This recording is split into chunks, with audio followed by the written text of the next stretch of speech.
Saudaraku, puluhan kendaraan roda 4 dan roda 2 macet di Jalan Nasional Lebekader, Kecamatan Bebesen, Kabupaten Aceh Tengah pada Kamis 11 Agustus 2022. Amatan tribungai.com, antrian sekitar 300 meter itu sudah terjadi sejak pagi hingga pukul 13:12 waktu Indonesia Barat. Antrian panjang itu hampir setiap hari terjadi selama 1 bulan terakhir. Antrian itu biasanya dimulai dari pagi hingga sore hari. Tampak petugas SPBU lemah tidak hanya bertugas untuk mengisi BBM, namun mereka juga terpaksa mengatur lalu lintas di Jalan Lebekader agar tidak terjadi kemacetan di lampu merah kawasan SPBU tersebut.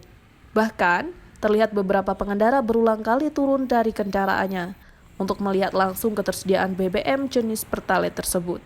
Salah satu pengendara, Adi, kepada tribungai.com mengatakan sudah mengantri sejak pukul 8 pagi untuk mendapatkan BBM jenis solar tersebut. Para sopir kendaraan roda 2 dan roda 4 rela antri berjam-jam demi mendapatkan subsidi BBM jenis Pertalite.